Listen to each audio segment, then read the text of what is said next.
എല്ലാവർക്കും ഒരിക്കൽ കൂടി മരിയാസ് റെസിപ്പി വേൾഡിലേക്ക് സ്വാഗതം. ഇന്ന് നമ്മളിവിടെ ചെയ്യുന്നത് വളരെ ഈസി ആയിട്ടുള്ള ഒരു ഫ്രൈഡ് റൈസാണ്.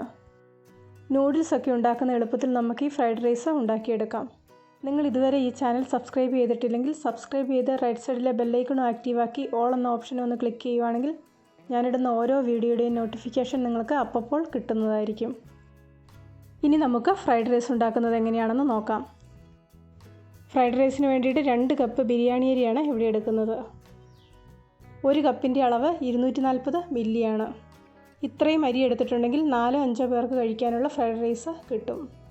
അടുത്തതായിട്ട് വേണ്ടത് കുറച്ച് ക്യാബേജ് ചെറുതായിട്ട് മുറിച്ചത്, ക്യാരറ്റ് ചെറുതായിട്ട് മുറിച്ചത്, 1 സവോള ചെറുതായിട്ട് മുറിച്ചത്, കുറച്ച് വെളുത്തുള്ളി ചെറുതായിട്ട് മുറിച്ചത്, പച്ചമുളക് ഒരു 3 എണ്ണം ചെറുതായിട്ട് മുറിച്ചെടുത്തിട്ടുണ്ട്.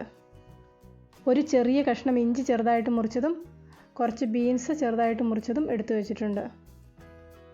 ഇതെല്ലാം ഒന്ന് വഴറ്റിയെടുക്കണം. അതിന് വേണ്ടിയിട്ട് ഒരു പാനിലേക്ക് വളരെ കുറച്ച് വെജിറ്റബിൾ ഓയിൽ ചേർത്ത് കൊടുക്കുന്നുണ്ട്. ഇതിന് പകരം ബട്ടർ ചേർത്ത് കൊടുക്കേണ്ടവർക്ക് ബട്ടർ ചേർത്ത് കൊടുക്കാം. എണ്ണ ചൂടാകുമ്പോൾ വെളുത്തുള്ളി ചെറുതായിട്ട് അരിഞ്ഞത് ചേർത്ത് കൊടുക്കാം. ചെറുതായിട്ടൊന്ന് മൂത്തൊരു ചെറിയ മണം വരാൻ തുടങ്ങുമ്പോൾ ഇതിലേക്ക് ഇഞ്ചി, പച്ചമുളക് ചെറുതായിട്ട് അരിഞ്ഞത്, സവോള ചെറുതായിട്ട് അരിഞ്ഞത് ഇവയെല്ലാം കൂടെ ചേർത്ത് കൊടുക്കാം. ഇതൊരുവിധം ഒന്ന് വഴറ്റിയെടുക്കാം. സവാള ഒരുപാട് വഴറ്റിയെടുക്കേണ്ട ആവശ്യമില്ല, ജസ്റ്റ് ഒന്ന് വാടി വന്നിട്ടുണ്ടെങ്കിൽ മതി. ഇതിലേക്ക് വളരെ കുറച്ച് ഉപ്പും കൂടെ ചേർത്ത് കൊടുക്കുന്നുണ്ട്. ഉപ്പ് ഒരുപാട് ചേർത്ത് കൊടുക്കേണ്ട ആവശ്യമില്ല, ഇതിലേക്ക് ചേർക്കുന്ന മിക്സിൽ ഉപ്പുണ്ട്, അതുകൊണ്ട് കുറച്ച് ഉപ്പ് ചേർത്ത് കൊടുത്താൽ മതി. വഴന്നു വരുമ്പോൾ ഇതിലേക്ക് ബീൻസ് ചേർത്ത് കൊടുക്കാം. ബീൻസും ചെറുതായിട്ട് വേകുന്നത് വരെ ഒന്ന് ഇളക്കി കൊടുക്കാം. അതിനുശേഷം ഇതിലേക്ക് അരിഞ്ഞു വെച്ചിരിക്കുന്ന ക്യാബേജും ക്യാരറ്റും ചേർത്ത് കൊടുക്കാം.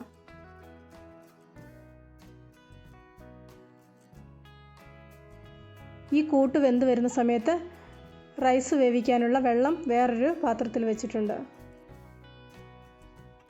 2 കപ്പ് അരിക്ക് 4 കപ്പ് വെള്ളമാണ് ഇവിടെ തിളപ്പിക്കാൻ വേണ്ടി വെച്ചിരിക്കുന്നത്. ഈ വെള്ളത്തിലേക്ക് ഷെസ്വാൻ ഫ്രൈഡ് റൈസിൻ്റെ മിക്സ് ഇതുപോലെ കടയിൽ മേടിക്കാൻ കിട്ടും. അതിൻ്റെ ഒരു പാക്കറ്റ് ചേർത്ത് കൊടുക്കാം. ഒരു പാക്കറ്റ് മിക്സ് 20 ഗ്രാമാണ്. ഇത് 4-5 പേർക്ക് കഴിക്കാനുള്ള മിക്സിൻ്റെ ഒരു കൂട്ടാണ്. ഇത് ഈ വെള്ളത്തിലിട്ടൊന്ന് തിളപ്പിച്ചെടുക്കണം. തിളച്ച് വരുമ്പോൾ ഇതിലേക്ക് കഴുകി വെച്ചിരിക്കുന്ന റൈസ് ചേർത്ത് കൊടുക്കാം. റൈസ് ചേർത്തതിന് ശേഷം വെള്ളം തിളയ്ക്കാൻ തുടങ്ങുമ്പോൾ തീ ഒന്ന് കുറച്ചിട്ട് വെക്കാം. അതിനുശേഷം അടച്ചു വെച്ച് വേവിക്കാം.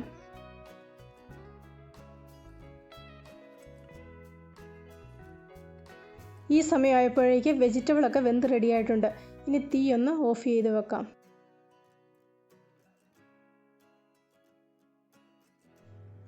റൈസും ഇവിടെ വെള്ളമൊക്കെ വറ്റി വെന്ത് റെഡിയായിട്ടുണ്ട്. ഈ റൈസിലേക്ക് ഉപ്പ് ചേർത്ത് കൊടുക്കുന്നില്ല. ഇതിലേക്ക് ചേർത്ത മിക്സിൽ ഉപ്പുണ്ടായിരുന്നു, അതുകൊണ്ട് ഇതിലേക്ക് ഇനി വേറെ ഉപ്പ് ചേർത്ത് കൊടുക്കേണ്ട ആവശ്യമില്ല. റൈസ് ഇവിടെ അടുപ്പത്തു നിന്ന് മാറ്റിയിട്ടുണ്ട്. ഇതിനി ഒന്ന് ഇളക്കി കൊടുക്കാം. ഒന്ന് നന്നായിട്ട് ഇളക്കിയതിന് ശേഷം ഇതിലേക്ക് നേരത്തെ റെഡിയാക്കി വെച്ചിരിക്കുന്ന വെജിറ്റബിളും കൂടെ ചേർത്ത് നന്നായിട്ടൊന്ന് മിക്സ് ചെയ്തെടുക്കാം. വളരെ ഈസിയും ടേസ്റ്റിയുമായിട്ടുള്ള ഒരു ഫ്രൈഡ് റൈസിൻ്റെ റെസിപ്പിയാണിത്. എല്ലാവരും ഒരു പ്രാവശ്യം ഒന്ന് ചെയ്ത് നോക്കുക. തീർച്ചയായിട്ടും നിങ്ങൾക്കിതിൻ്റെ ടേസ്റ്റ് ഇഷ്ടപ്പെടും. ഇതിന് പ്രത്യേകിച്ച് കറിയൊന്നും ഇല്ലെങ്കിലും കഴിക്കാൻ പറ്റുന്ന ഒരു ഫ്രൈഡ് റൈസാണ്. ഇതിൻ്റെ കോമ്പിനേഷനായിട്ട് വെജും നോൺ വെജും ആയിട്ടുള്ള എല്ലാ ചൈനീസ് കറികളും കൊള്ളാം. ഇന്നത്തെ ഈ റെസിപ്പി ഇഷ്ടപ്പെട്ടെങ്കിൽ ലൈക്ക് ചെയ്യാനും ഷെയർ ചെയ്യാനും നിങ്ങളുടെ അഭിപ്രായങ്ങൾ അറിയിക്കാനും മറക്കണ്ട. പുതിയൊരു വീഡിയോയുമായിട്ട് വീണ്ടും കാണാം.